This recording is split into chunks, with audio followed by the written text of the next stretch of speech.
Hi boys and girls, it's Miss Inertia here. I'm outside. It's almost springtime. I really miss going over the calendar with you every day. Does anybody know what day it is today? Today is Wednesday, March 18th, 2020. I hope you had a good day today. I'm out here, Joey's sitting outside getting some fresh air with me. Say hi, Joey. And I have another story for us to read. Today I have one of our favorites, A Chair for My Mother. The author and the illustrator of this book is Vera B. Williams. And you'll notice there's a medal on this book. It's a Caldecott medal, and that means that it has really great pictures and really great words. And it's called A Chair for My Mother. So get cozy. You ready?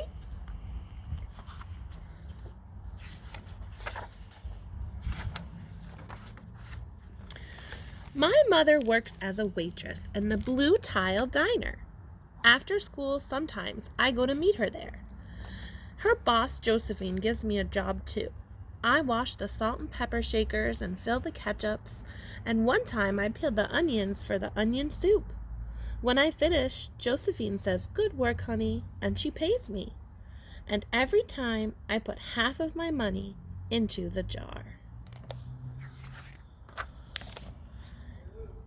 It takes a long time to fill this jar. It's big. Every day when my mother comes home from work, I take down the jar.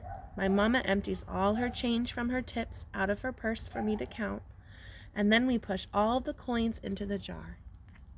Sometimes my mama is laughing when she comes home from work. Sometimes she's so tired she falls asleep while we count the money into piles. Some days she has lots of tips, and some days she only has a little. Then she looks worried. But each evening, every single shiny coin always goes into the jar. We sit in the kitchen to count the tips. Usually, Grandma sits with us too. While we count, she likes to hum. She often has money in her old leather wallet for us. And whenever she gets a good bargain on tomatoes or bananas or something she buys, she puts the savings into the jar. If you don't know what a tip is when you're a waitress or a waiter at a restaurant, and you give them a little extra money because they were so nice to help you. So it's a kind thing to do, is to give somebody a tip.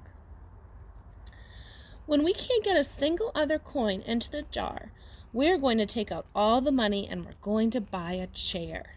Yes, a chair. A wonderful, beautiful, fat, soft armchair. We will get one covered in velvet with roses all over it, and we are going to get the best chair in the whole world. That's because our old chairs got burned up. There was a big fire in our other house, and all our chairs got burned. So did our sofa and everything else. It wasn't such a long time ago. My mother and I were coming home from buying new shoes. I had sandals. She had new pumps. We were walking to our house from the bus, and we were looking at everyone's tulips. She was saying she liked red tulips, and I was saying I liked yellow ones. Then we came to our block. Right outside our house stood two big fire engines. I could see lots of smoke, and tall orange flames came out of the roof. All the neighbors stood in a bunch across the street. Mama grabbed my hand and we ran. My Uncle Sandy saw us and ran to us. Mama yelled, "Where's Mother?" "Where's Grandma?" I yelled. My Aunt Ida waved and shouted, "She's here, she's here. She's okay, don't worry." Grandma was all right, and our cat was safe too, though it took a while to find her, but everything else in our whole house was spoiled. What was left of the house was turned to charcoal and ashes. We went to stay with my mother's sister, Aunt Ida, and Uncle Sandy, and then we were able to move into the apartment downstairs. We painted the walls yellow, the floors were all shiny, but the rooms were very empty.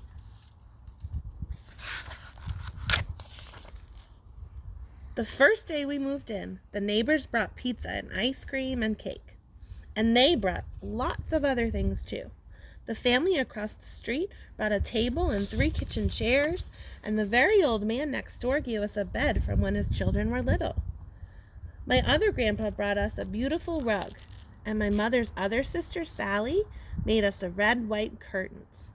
Mama's boss, Josephine, bought us pots and pans and silverware and dishes, and my cousin brought me her own stuffed bear. Everyone clapped when my grandma made a speech. "You are all the kindest people," she said, "and we thank you very much. It's lucky we're young and we can start over." That was last year, but we still have no sofa and no big chairs. When Mama comes home, her feet hurt. "There's no good place for me to take a load off my feet," she says. When Grandma wants to sit back and hum and cut up her potatoes, she has to get as comfortable as she can on a hard kitchen chair. So that is how come Mama brought home the biggest jar she could find at the diner, and all the coins started to go in the jar. Now the jar is too heavy for me to lift down.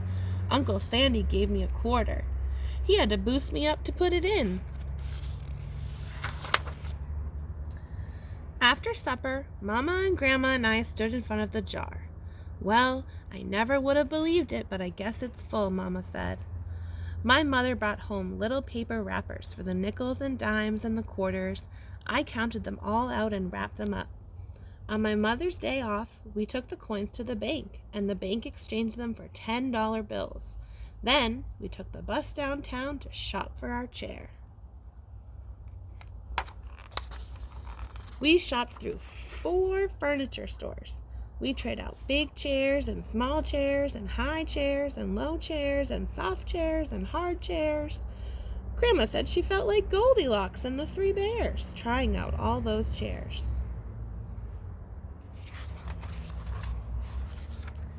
Finally, we found the chair we were all dreaming of, and the money in the jar was just enough to pay for it. We called Aunt Ida and Uncle Sandy, and they came right down with their pickup truck to drive the chair home for us. They knew we couldn't wait for it to be delivered. I tried out our chair in the back of the truck. Mama wouldn't let me sit there while we drove, but they let me sit in it while they carried it up to the door.